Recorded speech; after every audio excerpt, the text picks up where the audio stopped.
What you got there? This? It's a pendant. I've seen that before. Isn't that Mila's? You said you treasured that pendant. I did. That's why I gave it to Jude. A gift from Mila, huh? A treasured relic of Lord Maxwell herself. I wonder how much I could hawk that for. It's just a bead made out of glass. Its value is purely sentimental. How interesting. Could we ask you to tell us the story behind it? Was it about 14 years ago? I left Nia Carriages for a day. I remember happening across some children and playing games with them. I thought you just stayed in your shrine while people worshipped you. Normally, yes. That was the first and last time I ever played like humans do. Even after I told them who I was. They didn't hold back in the slightest. They beat me soundly at tag and hide and seek. I'm glad you didn't use the power of the Four to win. I might have, but I had ordered the four away on a special mission that day.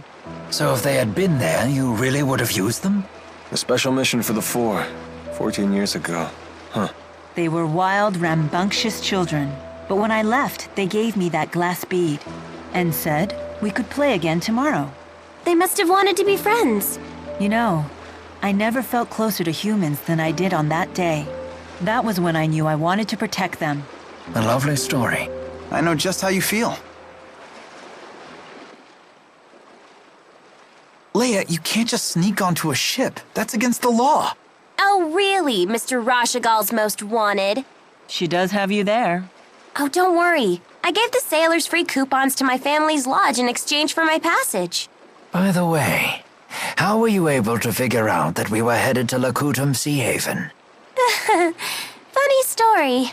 I got on a ship that I assumed was going to Sapstrath, but it turned out to be Lakutam bound. Wait, so you got on the wrong ship and found us purely by chance? Dumb luck is truly a frightful thing.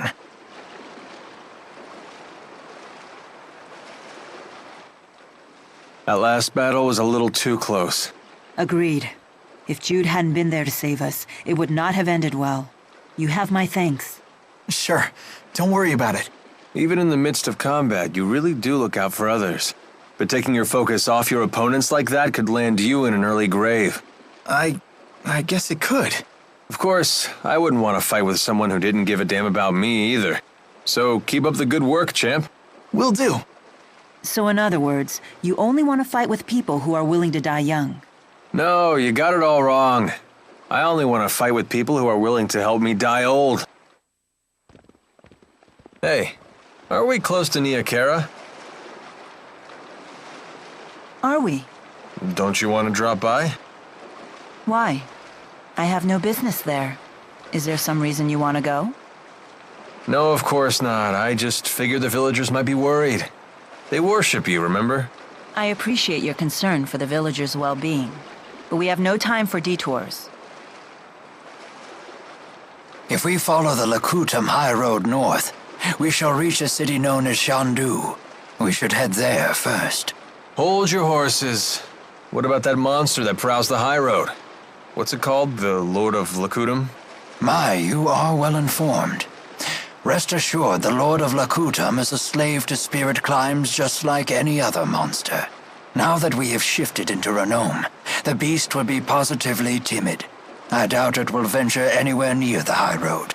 See, little buddy? No reason to be scared. Don't expect me to pluck you from the monster's jaws, Spud. Right then, let's hit the high road.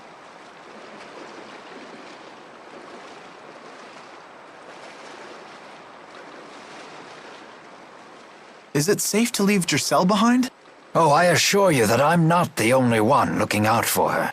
The house staff has served the Sherrill family for years, and the citizens of Sherrilton are always supportive. It's all due to Lord Klein's fair leadership. It's not just that. Giselle works really hard to stay strong. She's so cool. No wonder she's Ellie's friend. Indeed. We are all quite proud of our young Lady Sherrill. Let's all strive to make her as proud of us. Give it to us straight, Doc. How's Mila doing? I understand this Asperixis device is quite advanced, but I can't imagine it could have healed such a grievous wound in so little time. When I first applied the Asperixis, It caused such intense pain that she passed out.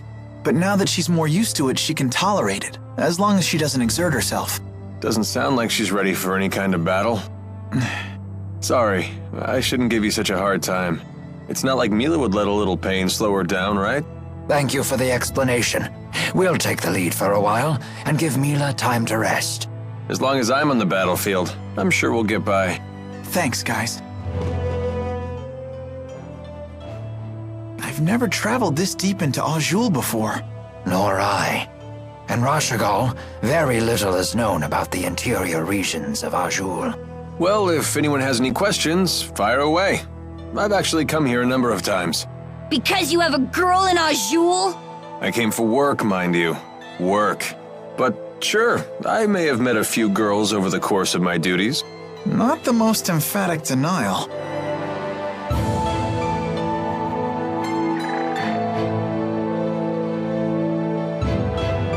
Expecting a message, Alvin? Huh? I've seen him using that bird to send letters before. To a woman, apparently. Sorry, folks, I'll be done in a jiff. Everyone, take 5.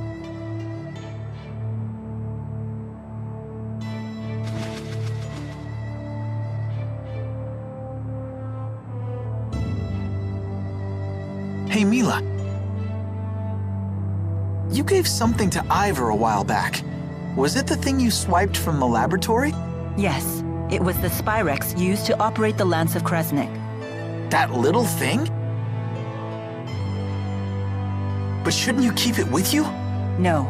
In fact, it would be dangerous to get anywhere near the Lance of Kresnik with that Spyrex in hand. Oh, well, you know better than me. There is a problem, however.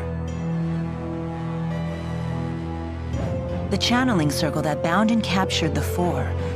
I believe it was generated by that Spyrex.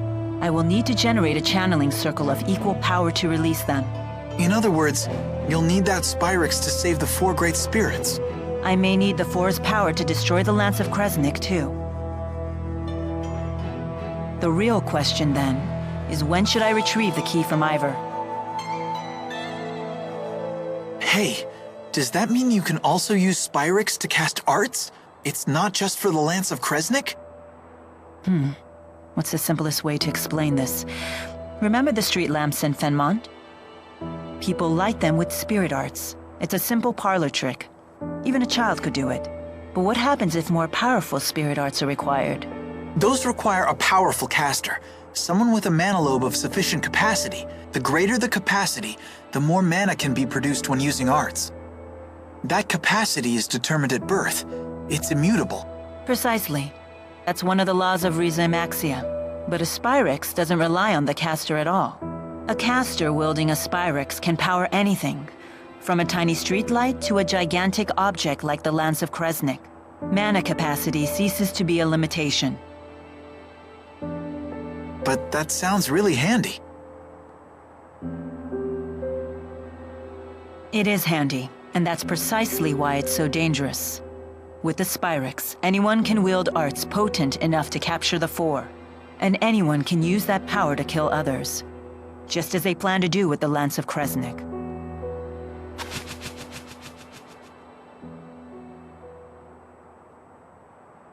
Anyhow, we should get going. She's right about one thing. Weapons like the Lance of Kresnik must be destroyed.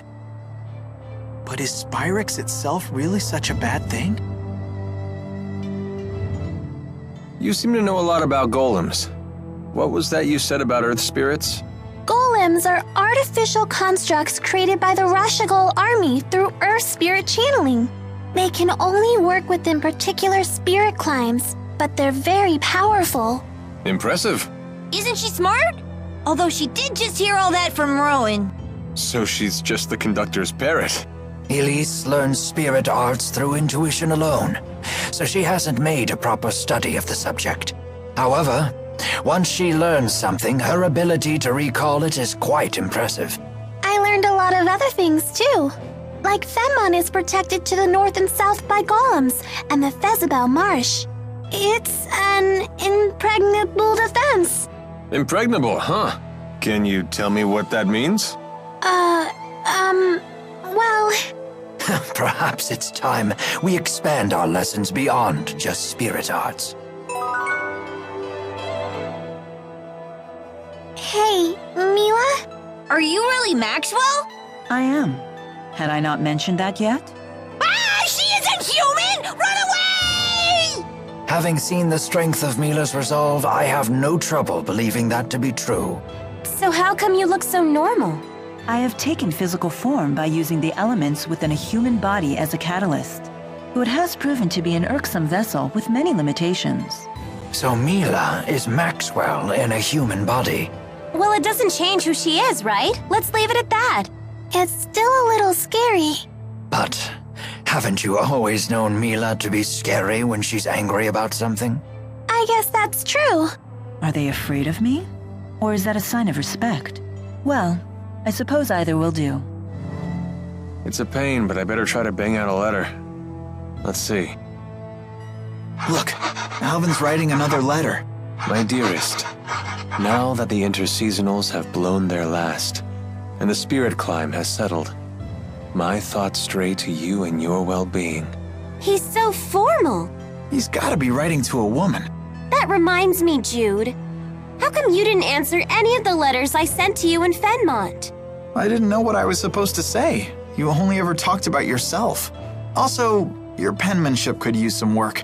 I can't believe you! You blow me off and still have the nerve to complain? But I could barely even decipher them. You yank the pen so hard it tears the paper. Well, maybe I'll just copy you. Your cutesy little bubble letters are straight from a little girl's diary. What? Guys aren't allowed to write neatly? That's sexist. I'm not being sexist. That's exactly how it looks. Then you've proven my point. You are sexist. I'll never run out of things to write about with these people around. Are you ladies feeling well? Anyone need a break? I'm okay. You sure are friendly. I thought mercenaries were supposed to be gruff and scary. That's just a stereotype. Although there certainly are a few like that. A true pro uses good manners and a kind demeanor to compensate for the job's shadier aspects. Huh. I guess Alvin would be even worse if he was rude as well as devious. I suppose. Man, you really are cool if you can let comments like that roll off your back, little buddy. Right? Sass from stuffed animals, cheeky teenagers calling me little buddy. Nope, don't care one bit.